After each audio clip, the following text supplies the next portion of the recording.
Welcome, welcome, welcome. This is the photography guru here once again. And today I want to look at the curves adjustment layer.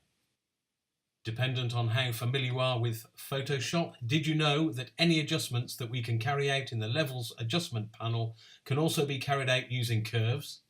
And in fact, with curves, we can carry out targeted adjustments without the need of a layer mask. That's not to say that we would never use a layer mask with curves, but we are able to apply the adjustment we need without the use of a mask.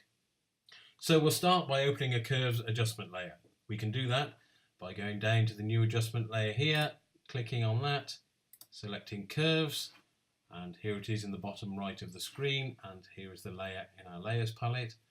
Or alternatively, we can go to the top of the screen to the layer tab, and we can click that and go down to new adjustment layer, across and down to curves, and we could name that here and OK. Or alternatively, and the way I work is I always have my adjustments panel open, and in here is the curves layer. Click on that and here it is. The basic idea here is that we can adjust the shape of the curve like this to adjust the overall appearance of the photo. So if I drag the curve upwards, literally just click on the curve and drag upwards, we brighten the image. And if we drag down, we darken the image.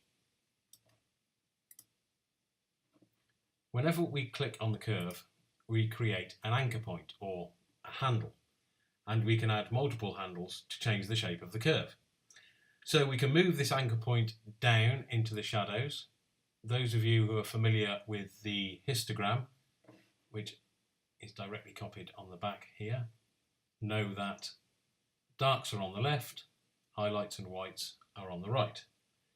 Now, if we raise the anchor point here on the left in the shadows, we're raising the brightness of the shadows. But as you can see, this is affecting the highlights too. So we're actually raising the shadows and highlights throughout the whole image. But we can add more anchor points to normalize the curve. So if I a single click, add another point, drag that down to the center, bring it down a bit, maybe push it over into the highlights, bring the highlights down, and bring the shadows down a bit. Maybe we want to darken the shadows and lighten the highlights, or lighten the shadows and darken the highlights. What we're doing is enhancing contrast. Now, this is a typical adjustment, which you may have heard referred to as a typical S curve. If you've heard that and wondered what it meant, it was referring to this. It's just a gradual S, because many images need a little bit of brightening in the shadows, a little bit of darkening in the highlights, or vice versa. It's a basic adjustment that can assist many, many images. So what we're doing here is applying a different adjustment in the shadows as we are in the highlights. Interestingly, we can apply a similar adjustment to colour balance. Normally, in curves, we work in RGB, red, green, blue channel, affecting overall image tonality. But we can choose the red channel here to shift balance between red and cyan. We can choose the green channel to shift balance between green and magenta. Or we can select the blue channel to shift the balance between blue and yellow.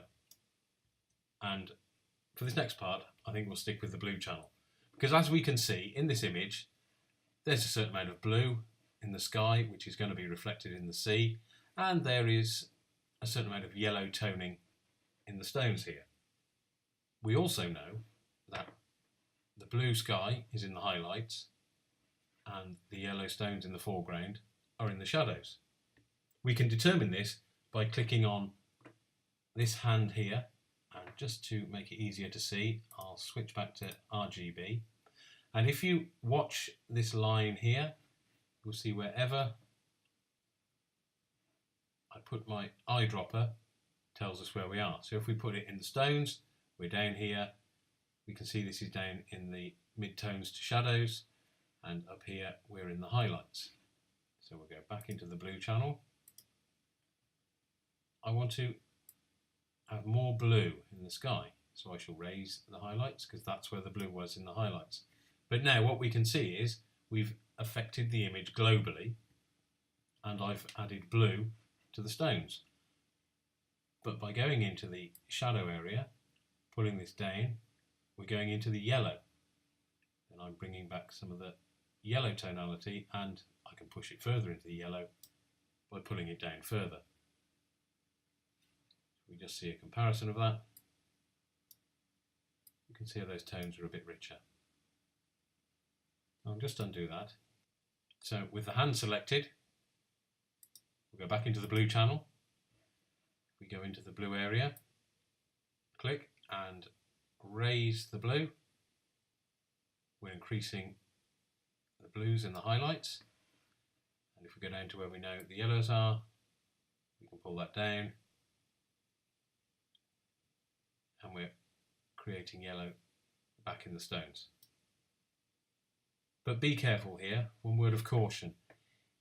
If you got to here and thought, oh, I think I'll put a little bit more into the blue, and you selected another area and went up, or let's say, no, I thought I'll come down, you'll see we've created a new colour here. And if we look carefully, in our curves layer, you can see we've added a new point, a new anchor, a new handle. Every time we click, we're creating new anchors. So just remember that, and if you don't like something, an adjustment you've made, then it's best to go back and start again, which can be done very simply with this button here. Next are the 3 eyedroppers. The top one we can use to sample and set the black point. The bottom one we can sample and set the white point, and the middle eyedropper will sample and set the 50% grey point. Now with Camera Raw and Lightroom, black and white are pretty much redundant, although the grey eyedropper can still be useful for auto colour balancing in an image. I'll see if I can give you an example of that now. If we had got an image that was overly blue, for example, we took out the grey eyedropper,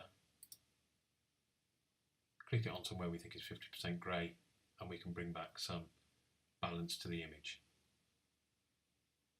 Finally, you may have noticed me using some of these icons across the bottom here. The bin or trash can deletes the layer totally. The eye is very similar to clicking on the eye in the layers panel. It will actually turn off that layer, so we can turn that here. It's just the same. This arrow here takes away any adjustments we've made, sends it back to the start, and so we would have to start again. And the next one is a comparison. So this is what we've got, this is what it started as. Finally, this icon allows you to clip the curves layer to the layer directly below it. So there we are, a very quick tutorial on the curved adjustment tool. Fantastic tool once you get to know it, can really speed up your workflow, and as I said earlier, you can make targeted adjustments without the use of masks. Anyway, if you have any questions or comments regarding this tutorial, or you want me to cover anything in particular, then type it below in the comments. If you liked the video, hit like. If you didn't, as always, don't touch that dial. And I hopefully will see you again soon. Thank you.